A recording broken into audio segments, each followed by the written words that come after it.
అదే RTV app వార్తల్ని క్షణాల్లో చదివే అవకాశం ఉంటుంది. ఒక న్యూస్ పేపర్, ఒక టెలివిజన్ ఛానల్ మీ చేతుల్లో ఎప్పుడూ ఉంటాయి.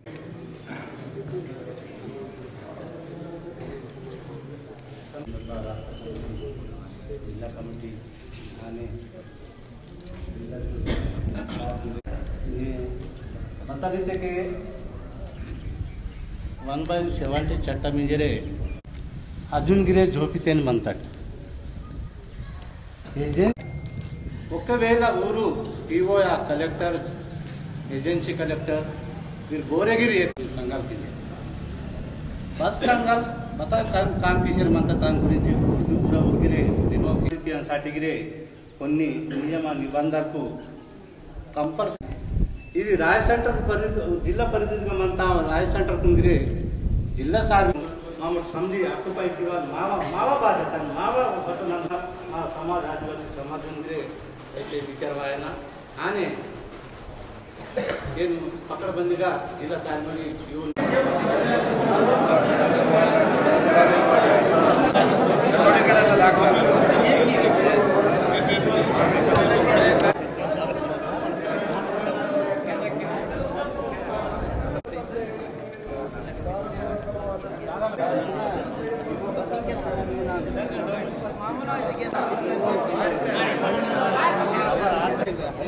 డబ్బులు వేడింపు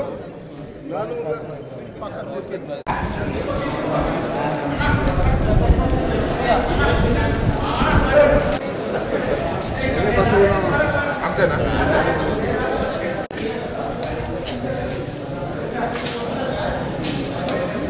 ఫిఫ్త్ షెడ్యూల్ ప్రాంతంలో 1/70 చట్టం ఉన్నప్పటికీ కూడా ప్రభుత్వ అధికారులకు విన్నవిస్తూనే ఉన్నాం. పకడ్బందీగా 1/70 చట్టాన్ని అమలు చేయండి అని అధికారులకు చెప్పినా కూడా ఏదైతే ఇప్పుడు ఉన్నటువంటి కొంతమంది కొన్ని సంఘాల నాయకులు వాళ్ళ ఆర్టీఐఏసి ఎల్టీఆర్ కేసులు బుక్ చేసి వాళ్ళపైన ఏదైతే ఒప్పందాలు కుదిరించుకొని కేసులు కాంప్రమైజ్ ఎస్డిసి కేసులు కాంప్రమైజ్ అవ్వడంతో ఇటు చట్టమేమో నిర్వీర్యమవుతున్నది, ఇంకా వాళ్ళకు డబ్బులు కూడా డిమాండ్ చేస్తున్నారు. అంటే ఆదివాసీ సమాజం యొక్క చట్టం ఏదైతే ఉన్నదో ఆ చట్టానికి ఆదివాసీ సమాజానికి బదనాం చేస్తూ వసూళ్లకు ఎవరైతే పాల్పడుతున్నారో అలాంటి వ్యక్తులను ఇవాళ గోండ్వాన పంచాయతీ రాయ్ సెంటర్ నోటీసులు ఇచ్చి వాళ్ళకు ఫోన్లో మాట్లాడి ఈ సంగతి ఏంది అనేసి ఇవాళ పిలిపించడం జరిగింది. కానీ వాళ్ళు రాలేకపోయారు. ఇక్కడ వచ్చినటువంటి రాయ్ సెంటర్ సార్మేడీలు పటేళ్ళు అందరు కలిసి ఒక నిర్ణయం చేయడం జరిగింది. ఆ నిర్ణయం ఏంటంటే ఇప్పటి నుంచి ఎవరైతే 1/70 పేరు మీద వసూలకు కానీ బ్లాక్ మెయిలింగ్ కానీ పాల్పడితే వారిపైన ఎలాంటి అయినా చర్య మేము తీసుకునే అవకాశం ఉంది. ఎలాంటి వ్యక్తి అయినా సరే 1/70ని ఉల్లంఘించి బ్లాక్ మెయిలింగ్ చేసినట్లయితే వాళ్ళపైన గోండ్వాన పంచాయతీ రాయ్ సెంటర్ ఖచ్చితంగా చర్య తీసుకుంటుంది. ఇక్కడి నుంచి ఎవరు కూడా అలాంటి కార్యక్రమాలకు బ్లాక్ మెయిలింగ్లకు పాల్పడద్దు అని మేము ఈ సందర్భంగా తెలియజేస్తున్నాం. ఎవరైతే ఇలాంటి బ్లాక్ మెయిలింగ్కి పాల్పడ్డారో ఆ వ్యక్తుల్ని త్వరలోనే రాయ్ సెంటర్ ఇంకా పిలిపించి వాళ్ళపైన చర్య తీసుకుంటామని ఇంతకుముందే జిల్లామేడి గారు చెప్పడం జరిగింది. ఈ యొక్క సమావేశానికి ఆదివాసీ హక్కుల పోరాట సమితి తుడుందెబ్బ, సంక్షేమ పరిషత్, ఆదివాసీ సేన, జైస్, అదేవిధంగా సార్మేడీలు, గ్రామ పట్టేలకు అందరికీ కూడా ఆహ్వానం చేయడం జరిగింది. ఇందులో సార్మేడీలు, తుడుందెబ్బ, సేన, తర్వాత విద్యార్థి సంఘం, మిగతా గ్రామ పటేన్లు అందరు కూడా హాజరు కావడం జరిగింది. మిగతా 2 సంఘాలకు సంబంధించినటువంటి నాయకులు రాలేదు. ఏదైతే వాళ్ళు 1/70 మీ పేరు మీద ఇది చేసిండ్రు కాబట్టి వాళ్ళకు నోటీసులు కూడా 3 సార్లు ఇష్యూ చేసినామని చెప్పేసి జిల్లా మేడి చెప్పడం జరిగింది. వాళ్ళని 3 సార్లు కూడా మేము ఆహ్వానించినా కానీ వాళ్ళు రాలేదు. నెక్స్ట్ భవిష్యత్తు మళ్ళీ సమావేశమై తదుపరి వాళ్ళపైన చర్యలు తీసుకుంటామని చెప్పేసి కూడా జిల్లా సార్మేడి, అదేవిధంగా ఇక్కడ ఉన్నటువంటి ఆదివాసీ ప్రజా సంఘాలు, అదేవిధంగా గ్రామ పటేన్లు అందరు కూడా ఏకాగ్రంగా నిర్ణయించడం జరిగింది. ఎందుకంటే ఇవాళ 170 అది ఒకటి చాలా ప్రకటబంధమైనటువంటి చట్టం. ఆ చట్టాన్ని ఎవరు ఉల్లంఘించిన ఇవాళ గిరిజనేతరులు ఏజెన్సీ ప్రాంతంలో ఉండడానికి వీల్లేదు, ఇల్లు కట్టుకోవడానికి అసలే ఆస్కారం లేదు. కానీ ఇవాళ అక్కడ గిరిజనేతరులు 170ని పూర్తిగా వయలేషన్ చేస్తూ ఇవాళ వెంచర్లు వేస్తున్నారు, పెద్ద పెద్ద బిల్డింగ్లు కన్స్ట్రక్షన్లు కడుతున్నారు. కాబట్టి దాన్ని మేము ఆదివాసీ హక్కుల పోరాట సమితి తుడుందెబ్బ కావచ్చు, మిగతా ప్రజా సంఘాలుగా దీన్ని మేము ఎప్పటి నుండి ఖండిస్తున్నాం. ప్రకటబందీగా 170ని అమలు చేయాలని చెప్పేసి అనేక సందర్భాల్లో జిల్లా కలెక్టర్లకు, పీఓలకు, ఎస్పీలకు కూడా ఫిర్యాదులు చేయడం జరిగింది.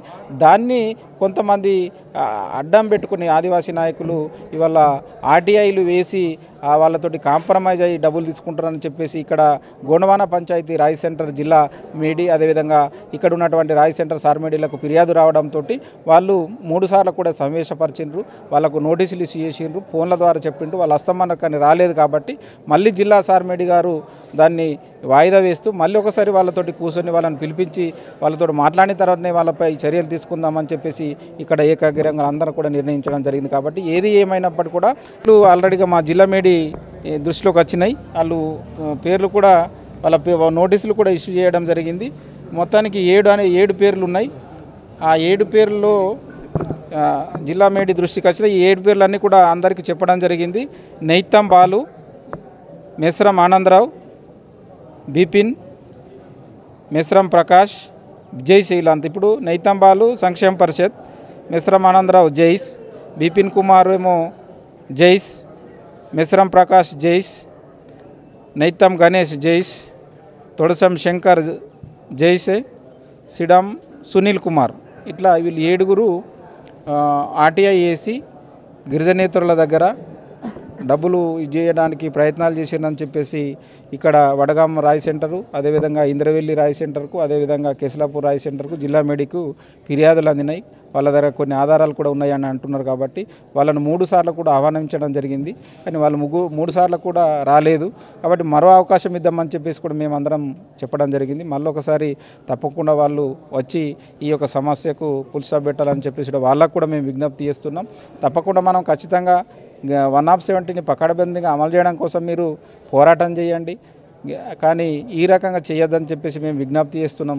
తప్పకుండా మల్లో సమావేశానికి మీరు తప్పకుండా మా జిల్లా గోండవాన పంచాయతీ రాయ్ సెంటర్ జిల్లా మేడి దుర్గు పటేల్ గారు మీకు నోటీసులు ఇష్యూ చేయడం జరుగుతుంది. కాబట్టి మళ్ళీ సమావేశానికి మీరు వచ్చి సానుకూలంగా ఈ సమస్యను పరిష్కరించాల్సిందిగా విజ్ఞప్తి చేస్తున్నాం.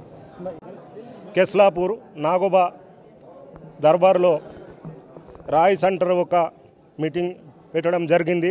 ఈరోజు మన జాతిలో ఒక సంఘము 170 చట్టంని ఉల్లంఘిస్తూ 170 చట్టమును అడ్డం పెట్టి పైసలు వసూలు చేస్తారు. దాని గురించి ఈరోజు మీటింగ్ పెట్టడం జరిగింది. ఇట్లా రాయ్ సెంటర్లో మీటింగ్ పెడితే వాళ్ళు రాలేదు.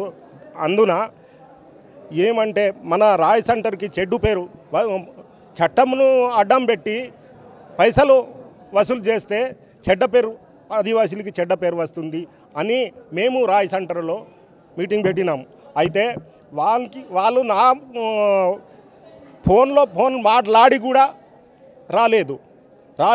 అయితే ఈరోజు వానికి ఇంకా వేరే తారీఖు పెట్టి వానికి పిలిపించే వరకు మేము ఇడిచిపెట్టామని ఇందరవెల్లి వ్యాపారదారు నుంచి 9 ట్రైబల్ వసూలు చేస్తే నైతం బాలు, మెస్రం ఆనందరావు, బీపీఎం వాని పేరు బీపీఎం ఏమో ఉన్నాయి. 7 మంది ఉన్నారు. వాని వెనుక 7 మంది ఉన్నారు.